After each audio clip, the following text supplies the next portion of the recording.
I'm here because I am a roaring lion crying out righteousness. All right, I want to take you back to the year 2009 and probably even further back to 2007 with the advent of Barack Hussein, the long-legged Mac Daddy Obama.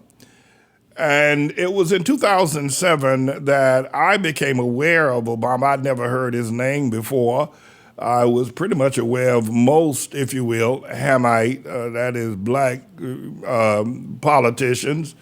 But he had been a senator, and maybe I'd heard, and he'd only been a senator for a few months, coming out of Chicago, out of Jeremiah Wright's church, and friends of Oprah Winfrey, and of course, a relationship that went downhill so quick, you know, a downhill skier, Wilma Rudolph, could not have caught that relationship going down so quick. But at any rate, I began to rail against him.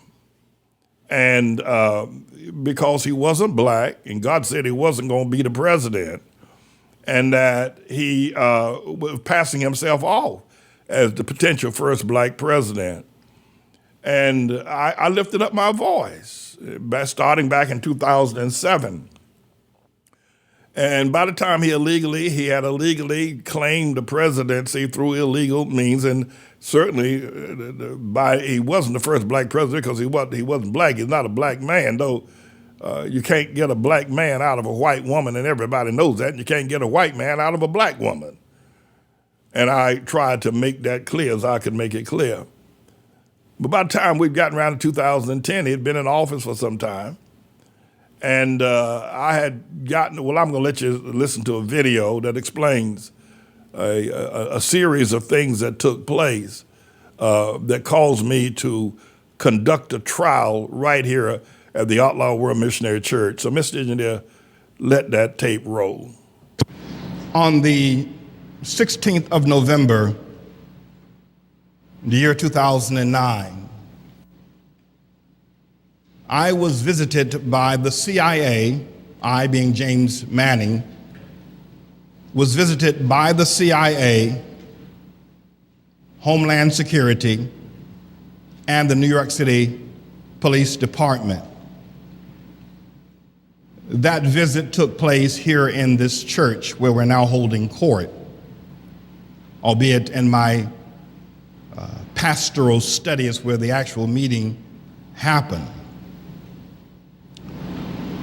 Following that visit by the CIA, the following Wednesday, which would have been the 18th if I'm correct, I received a call from a defective CIA agent that a hit had been put out on me by the CIA, that I was slated to be assassinated, and that such a hit or assassination was called for before the visit by the CIA officers, Homeland Security, and Police Department that showed up on the 16th of November. The person who had been charged or given the assignment of assassinating me refused to carry out or execute the order. After some months, the CIA decided to come and visit with me, and they did. They were here for just a few moments, and they left. Prior to that, I was informed,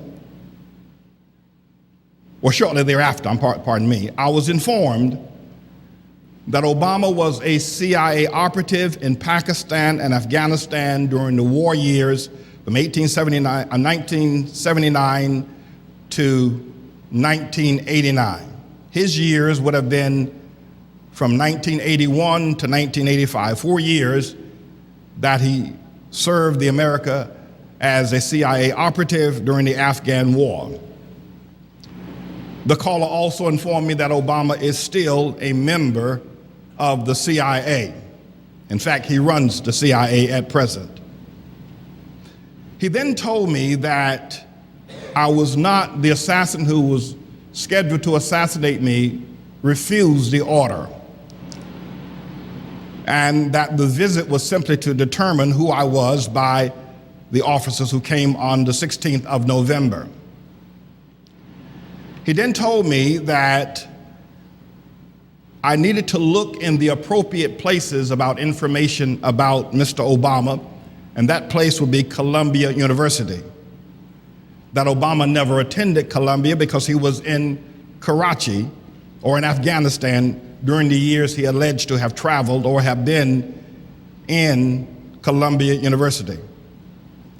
The agent, who did not identify himself, told me Columbia is where I should look for the birth certificate. Now, he didn't mean that Obama's birth certificate is in the Columbia archives. He simply meant that all things you need to know about Obama can be found out by going through the door called Columbia University, and I started my pursuit. He also stated I'm stating but if you are alive in 2010, that is proof of the statements that he's making regarding the refusal, about first of all, the hit, the assignment, and the refusal. That if I made it to the year 2010, for these statements came in November of 2009, it would be proof that Obama's activity with the CIA is larger now than it ever was. He did not attend Columbia University, and that he was indeed an operative during the Russian invasion of Afghanistan.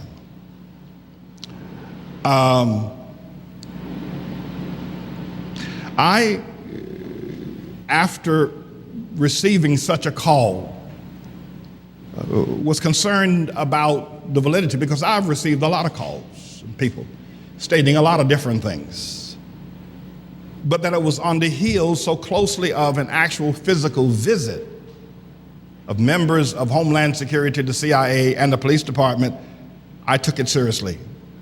And it was indeed, and I began to pursue. However, I was reluctant.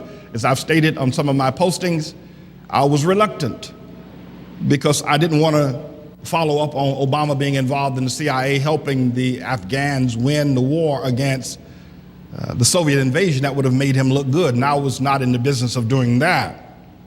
But after some thought, when January 1st came in, and I shared it right here in this pulpit, 2010, I was yet alive, I was a happy man.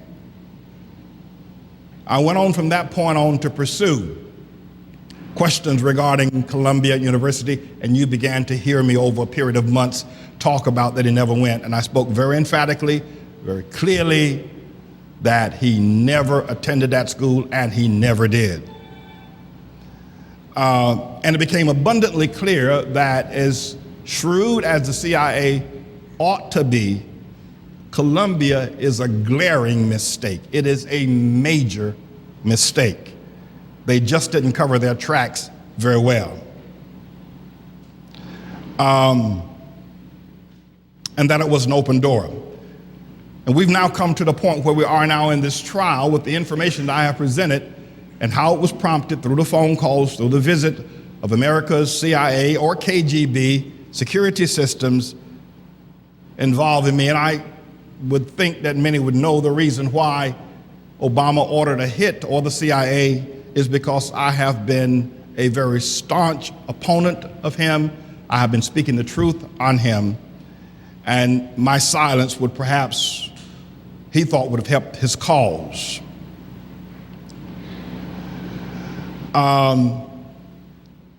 Once the trial got underway, our first day of trial was the 14th of May. Mike, who we now know, and this public information here that's been posted in other places was sent to me, called me to express his informant status and the accuracy of the information that I am presenting. Now, inasmuch as I want to submit this information into evidence, I'd also like to, Your Honor, at this time demand that the Justice Department open an investigation into the alleged hit or assignment that has been placed on my life. As an American citizen, I feel that I have, in fact, I'm confident that I have the right of free speech. I have said nothing about Mr. Obama that is not covered by the Constitution. and for the intelligence agencies of Russia and of America to work a technology or assignment to silence me is not only wrong, but every American ought to be concerned about such an assignment. And I want to demand as of today that the Justice Department open an investigation and find out, did Obama order a hit on me? And why? And is it still in vogue? That is to say, even though the operative told me if I lived through 2010, it would validate the things that I have stated or will be stating in this trial. However, I've also been informed that once you make it to the CIA list of suspects, you remain there for life. I want my name removed. I do not want to be questioned or accosted every time I enter into Washington or any place where the alleged president may be appearing. I do not want to be harassed or intimidated. I want an investigation from the Justice Department, and I want them to remove my name. I've done nothing that's un-American. I've said nothing that's un-American. I've done all things that are American, sense of a patriot. I've stood firmly in this community and declared my love for this nation. I have a right to oppose those that I feel in my heart of hearts are against this nation. And I demand that such an investigation be ordered and the truth be made known and my name be cleared. Now, there is a lot of history and a lot more information surrounding that one clip of a 7-day trial that was held here at the ATLAH World Missionary Church. But one of my reasons for raising this today is that this was when our foreclosure problem really picked up speed. Because prior to my making the statements against Obama that I made, our church had been judged by Judge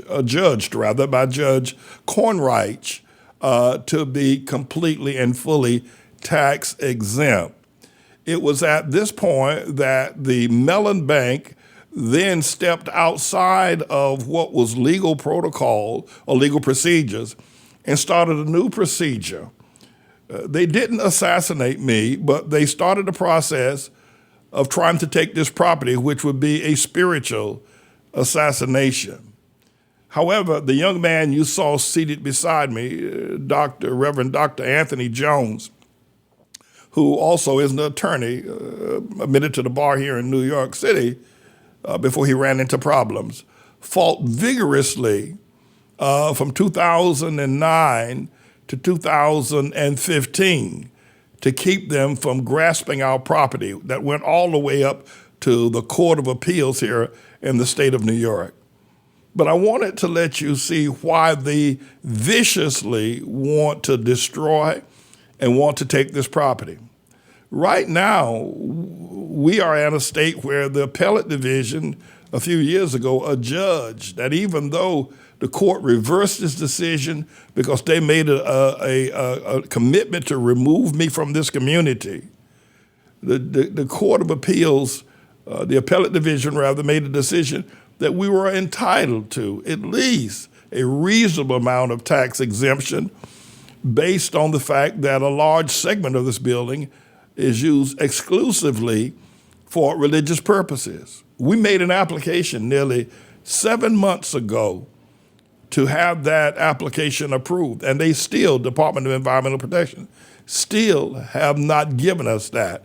We're now, while in bankruptcy court, fighting for our lives, need to also file in state Supreme Court to force the Department of Environmental Protection in the city of New York to recognize this building as a church. The federal government recognizes it as a church. The state of New York recognizes it as a tax-exempt church. The city of New York recognizes it as a tax-exempt church. But in their efforts to remove me because of my actions going back 12 years ago and following, they still are refusing to give us our proper exemption. I'll keep you posted. On a lighter note, Boy, 12 years ago, I sure looked a lot younger than I do now. And I had a whole lot more hair than I do now. But I want to wake you up to the reason why you're going to have to help us in this battle. We need you to listen to me and to understand, as you saw how I stood up. And by the way, I prosecuted that trial that went on for 7 days, and I'm going to reveal more of it in the days and weeks to come, especially the closing argument. But you can see now with the eloquence of that prosecution where Obama was found guilty, and we clearly demonstrated he did not attend Columbia University. You can see now why I am a target and why I am to them a very dangerous man. And they probably decided not to kill me. They decided to not do that back in 2009. They decided the best thing to do, they made a trade-off. Take the church building, shut him down, take his dignity, accuse him of things, and leave him penniless and out in the street. But we're still fighting. I need you to listen. Now, if you'll listen to me, I'm going to ask you to pray for us. And if you'll pray for me, I believe you know that we financially need money to fight this. We're fighting all the way up to the White House. This isn't just about the courts. This is about a major move within the Obama administration to destroy us. We need big time.